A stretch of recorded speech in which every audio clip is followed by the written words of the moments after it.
Carta Amazônia, o podcast das multivozes. Olá, eu sou Adson Ferreira, está no ar a terceira edição do Carta Amazônia, o seu podcast de política, meio ambiente e modo de vida amazônico. Esse podcast é uma realização do site Carta Amazônia em parceria com o portal Rede Pará, uma plataforma de conteúdo jornalístico aberto à produção independente. E para me ajudar na condução e construção desta carta, eu tenho ao meu lado o jornalista Felipe Melo. Felipe, mais uma vez, bem-vindo ao Carta Amazônia. Olá, Adson, tudo bom? É sempre bom estar contigo na condução do Carta Amazônia. E nesta terceira edição vamos falar sobre o efeito da pandemia entre as comunidades quilombolas e agroextrativistas da Amazônia.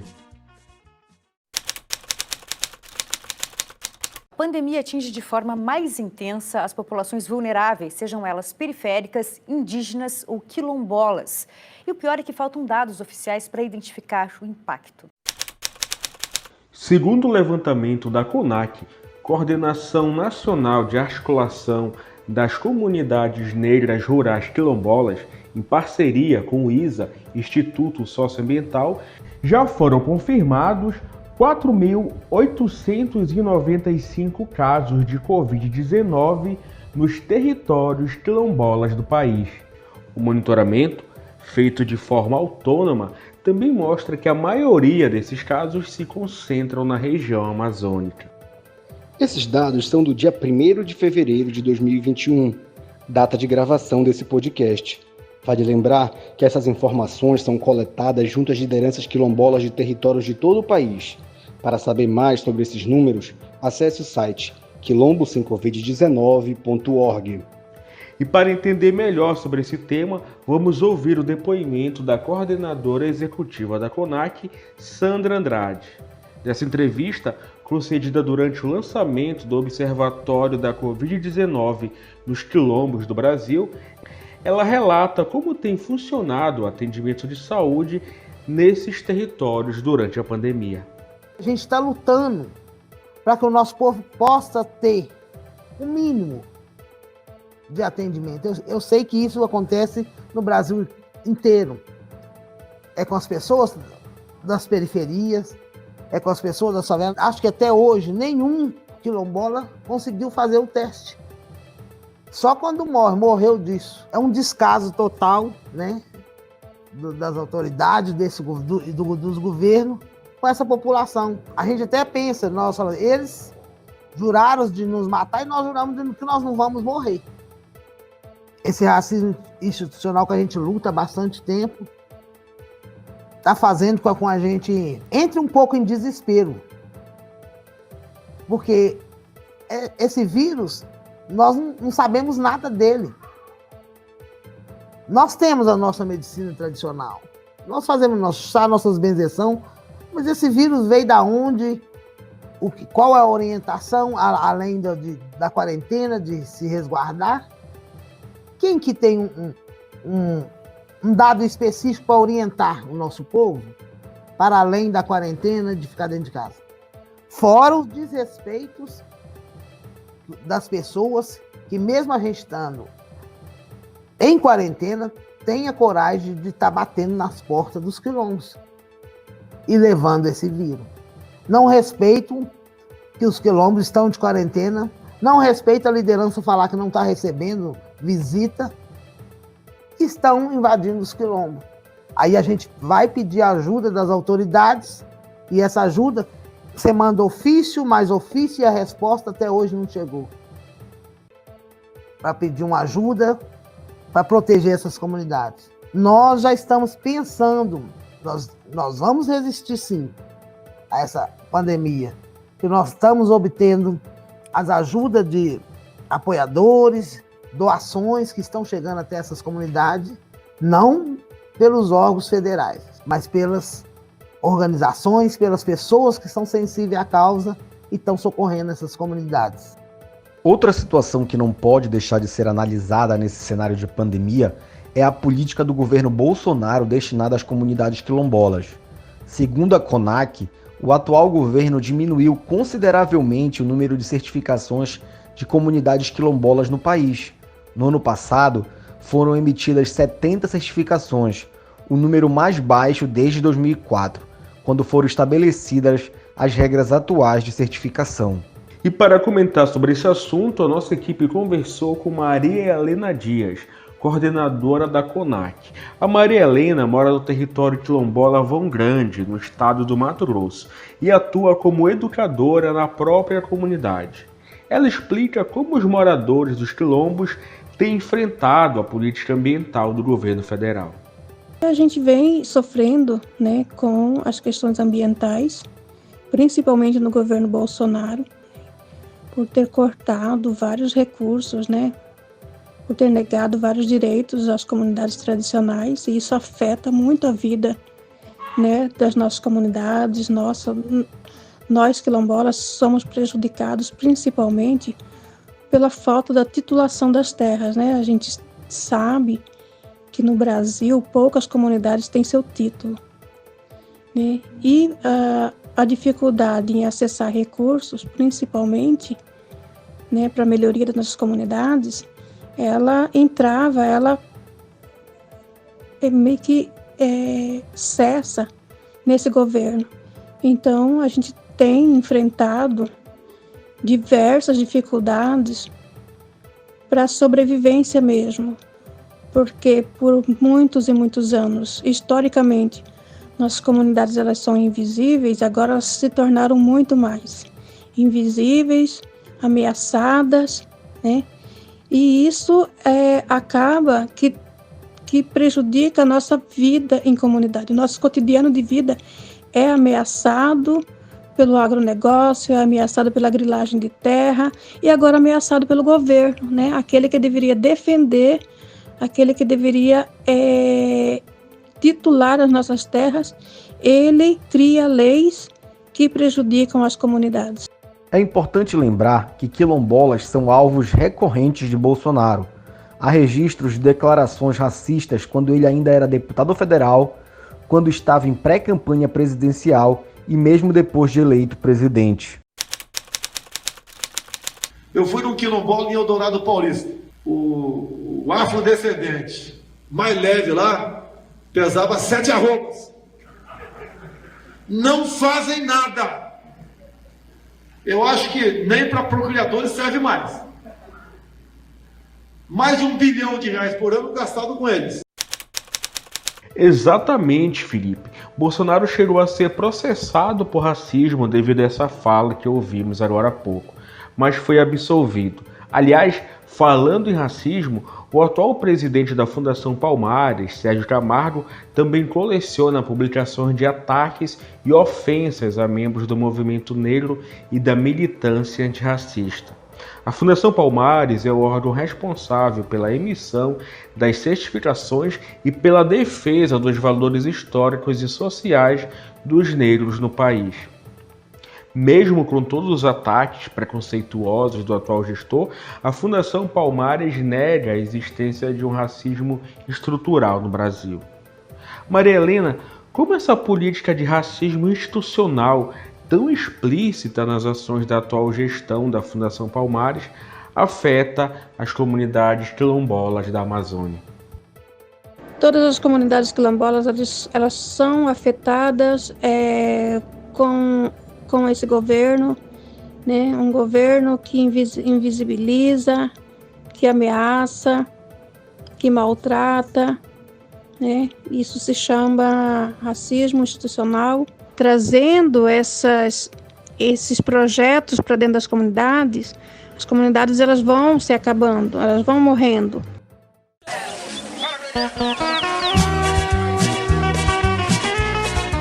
Carta Amazônia, o podcast das multivozes.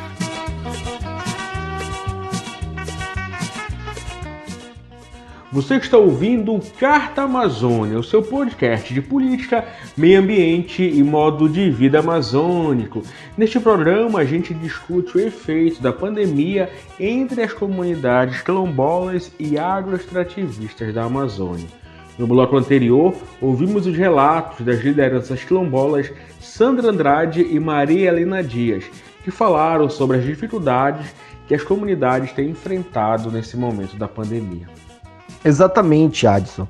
É importante destacar que, assim como as comunidades quilombolas, também não existem dados oficiais do Ministério da Saúde sobre a situação da pandemia entre a população agroextrativista que vive na região amazônica. E para falar sobre o cenário da pandemia entre as comunidades agroextrativistas, a gente conversa com Johnny Torquato, secretário-geral do CNS, Conselho Nacional das Populações Extrativistas, e conselheiro do CNPCT, Conselho Nacional de Povos e Comunidades Tradicionais.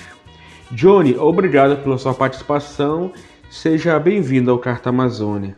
Obrigado, Adson. Para a gente é um prazer estar participando de um programa como esse, podcast, o Carta Amazônia. Isso porque esse veículo de comunicação tem sido fundamental na disseminação de informações e orientações para as nossas populações tradicionais e extrativistas que estão nos territórios. Muitas das vezes não têm acesso a veículo de comunicação formal ou normal. Para começar, queria que você explicasse para a gente como está o atual cenário dessas populações no enfrentamento à pandemia. Então, Adson, nós temos um contexto amazônico que é bem específico. E são populações tradicionais que muitas das vezes estão distante dos grandes centros urbanos, com uma dificuldade muito grande. A primeira dela é o próprio acesso de comunicação. Uma outra dificuldade que é o acesso de chegada ou saída aos grandes centros, o que nesse momento de pandemia isso pode facilitar por um lado, porque inclusive ajuda a manter o distanciamento, mas por outro lado também pode dificultar. Nesse contexto, nós temos uma ausência de políticas públicas essenciais para essas populações. Nós temos uma dificuldade muito grande da falta de acesso aos serviços de saúde, uma dificuldade no acesso de serviço de comunicação, que nesse momento de pandemia é essencial para ajudar na orientação e na prevenção, e tem uma questão estrutural, que é a falta de infraestrutura para o atendimento a essas populações. Quais são os principais impactos que essas comunidades têm enfrentado com a pandemia? Entre os principais impactos para as populações tradicionais estão centralizados o risco à saúde, que a pandemia só vem agravar. Tem o número de óbito maior às pessoas mais velhas, da terceira idade, o que agrava muito a questão da manutenção da cultura dessas populações tradicionais. Tem preocupado muito a segurança alimentar dessas populações, uma vez que 92% das organizações entrevistadas elas têm sofrido algum tipo de impacto que impede a comercialização da sua produção e também a compra ou aquisição de produtos que compõem a sua cesta básica, mas que tem que comprar na cidade. Além do cenário da pandemia, como essas comunidades têm enfrentado os outros graves ataques desse período, como, por exemplo, os recordes em aumento de desmatamento na região? Para as populações tradicionais extrativistas, nós temos duas grandes ameaças no contexto atual. O primeiro, que é a pandemia, a chegada da pandemia aos nossos territórios, e o contexto político atual, que inclusive isso culmina no crescimento de queimada e também no crescimento de registro de violações aí envolvendo os conflitos territoriais. E a nossa maior preocupação sobre a questão do desmatamento e evidentemente da queimada não é em si como ela ocorre, mas quem condiciona ou quem dá as possibilidades para que a questão do desmatamento venha crescendo, principalmente na Amazônia. Então nós temos uma questão central, primeiro, que é o posicionamento do governo federal. É um governo que é pró-agronegócio, pró-mineração, antidemocrático, anti-povos tradicionais e anti-movimentos sociais. Organizações e movimentos essenciais que ajudam a cuidar e preservar esses territórios da Amazônia. Nós temos uma questão central, que é a desestruturação do Estado brasileiro. Então nós temos, ao mesmo tempo em que a gente vê o crescimento do desmatamento e da queimada. O oposto disso, a gente vê o enfraquecimento, a desestruturação de órgãos essenciais, como o Ministério do Meio Ambiente, o antigo MDA, que deveria cumprir uma função também, e o repasse dessas atribuições para instituições que vão contrário aos interesses das populações nacionais e a garantia do território. Na abertura da Assembleia Geral da ONU, o presidente Jair Bolsonaro responsabilizou índios e caboclos pelas queimadas no Brasil.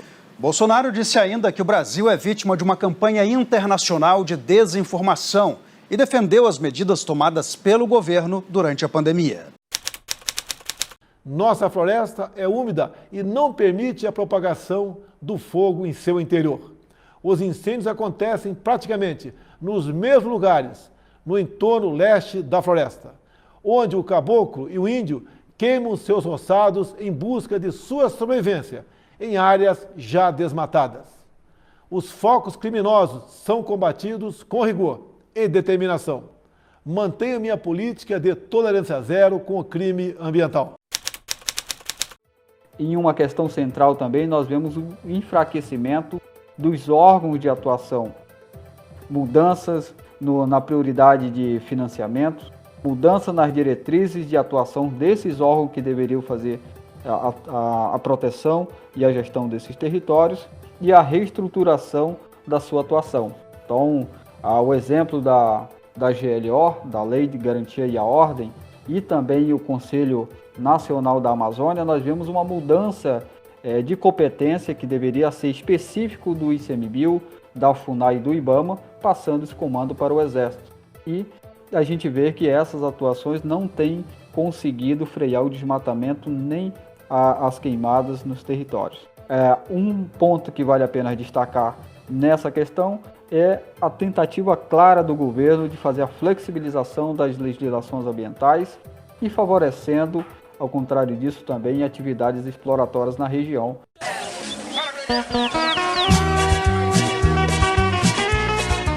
Carta Amazônia, o podcast das multivozes. E o terceiro episódio do Carta Amazônia fica por aqui.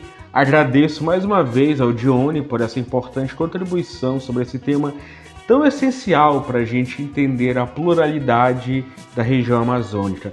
Dione, mais uma vez, obrigado pela sua participação. Obrigado a você pela oportunidade de nós estarmos aqui evidenciando os desafios que as populações tradicionais da Amazônia e de outros biomas também vêm enfrentando no momento tão difícil da pandemia. Nós é um motivo de alegria ter ferramentas, né, e oportunidade de estar falando dessa questão.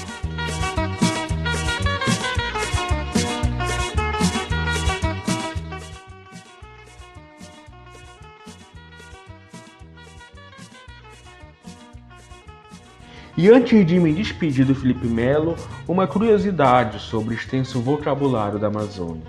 Felipe, você sabe o que significa a palavra xiringar, uma expressão muito comum no Acre? Não imagino. Mas você chutaria alguma coisa, alguma frase, ou o próprio significado do verbo? O que vem na tua cabeça quando ouve xiringar? Eu não faço ideia mesmo, cara. Então, xiringar significa espalhar. A expressão é muito comum no estado do Acre, o que, aliás, mostra o tamanho da diversidade do vocabulário regional da Amazônia. Essa certamente não é uma palavra que faz parte do vocabulário paraense ou amazonense, por exemplo. Agora sim, Felipe, obrigado pela sua participação. Espero estar com você aqui na próxima edição do Carta Amazônia. Um abraço, Adson, um abraço a todos os nossos entrevistados e a todos os nossos ouvintes também. Acompanhe o Carta Amazônia nas redes sociais. Estamos no Facebook e no Twitter, no perfil @Carta Amazônia. Curta, compartilhe, comente, sugira. Queremos ouvir o seu feedback. Se preferir, pode entrar em contato com a gente através do e-mail cartaamazonia@gmail.com.